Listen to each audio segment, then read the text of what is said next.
Livre 0. Le pouvoir de la meute. Chapitre 4. Détachez-moi. Pendu par les pieds à un arbre, Harry était tête en bas à 2 mètres du sol. Après 5 jours à vivre avec, plutôt au contre, Max et Michael, il ne se posait plus aucune question, et sa situation lui paraissait presque normale. Cavalier en E5, dit Michael, pour faire bouger la pièce sur le plateau d'échecs géant gravé dans l'écorce de l'arbre. Il était tranquillement allongé dans un hamac, plus d'1 mètre plus bas, et sirotait un étrange liquide marronâtre. Improbable mélange de menthe, fraises, chocolat, noix de coco et ketchup. « J'ai mal, » gémissait Harry. « J'ai changé d'avis, je préfère jouer à l'aveugle. » C'était lui-même qui s'était infligé ce supplice quand on lui avait exposé la situation. Une partie d'échecs à l'aveugle, c'est-à-dire sans voir ni le plateau ni ses pièces, le choix de Michael, ou à vue, dans une position inconfortable. Il aurait dû se douter qu'inconfortable était synonyme de souffrance dans la bouche de Max.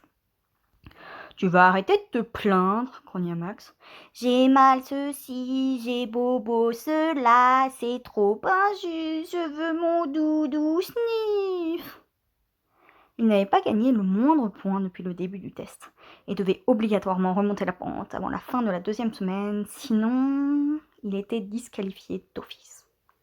S'impliquer, retourner dans la rue et mourir, puisque Max lui avait prouvé 1000 fois à quel point il était faible. Sans compter qu'il y avait des centaines de manches-morts qui seraient ravis de l'achever, si la fin ne s'en chargeait pas avant.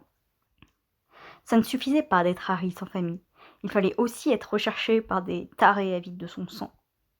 Si un humain reste trop longtemps dans cette position, il meurt, informa Harry. Max était implacable, comme toujours. Bah, faut jouer plus vite dans ce cas. Tic, tac, tour en E7, cria Harry sans réfléchir. Fou en E7. Les règles paraissaient toujours simples, a priori. Par exemple, il ne devait pas gagner la partie d'échecs, mais juste prendre 5 pièces à Michael. Ce dernier ne voyait même pas le plateau, et pourtant, il le massacrait, tout en discutant joyeusement avec Max. « Détachez-moi !»« Alors tu renonces ?»« C'est pas tant renoncer que vivre. »« Asticot !» jeta Max. « Fillette !» renchérit Michael. « Vous vous trompez, pion en C3 !»« Abruti, je prends ta dame !»« Fou en B1 !» Chaque jour, Harry avait 2 épreuves. L'une contre Max, souvent physique, et l'autre contre Michael, souvent intellectuel. Les deux M, merveilleux d'après eux, machiavéliques d'après Harry, s'étaient amusés à renommer chacune de ses défaites.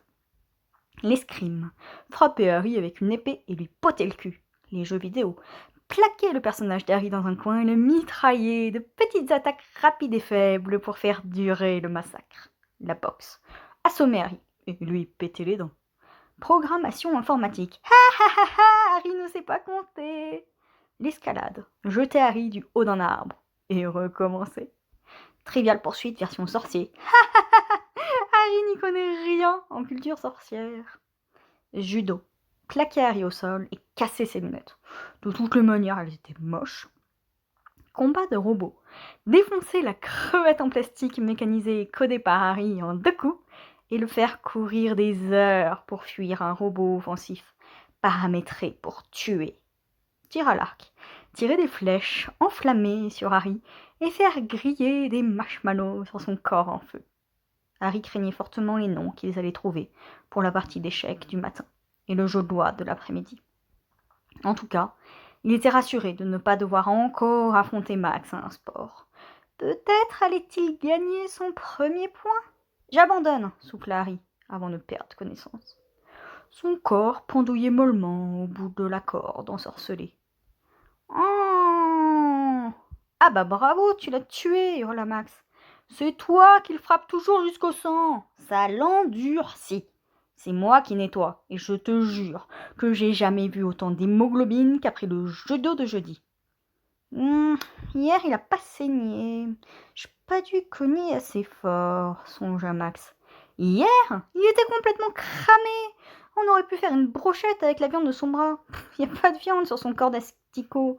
Son bras, c'est juste une brochette en os et il faut ajouter des morceaux de viande pour que ça soit mangeable. Tu veux le bouffer ? Bon, il sera utile pour une fois. Max, appela Michael. T'as pensé à le détacher avant qu'on discute? Non, c'était à toi de le faire. Ils levèrent les yeux, et Harry n'avait jamais autant ressemblé à un jambon dans une boucherie. Le visage écarlate, le corps saucissonné par la corde et les chevilles si blanches qu'il pourrait avoir perdu l'usage de ses jambes. Ups, mince. On en fait quoi? Bah, on devrait le détacher. Tu trouves pas qu'il ressemble à une piñata? Ah ouais, c'est vrai. J'adore les piñatas. Moi aussi. Un blanc, un silence. Encore un blanc et... Trouve-toi un bâton. C'est le premier qui le fait tomber. Yeah! Fin du 4e chapitre. À suivre.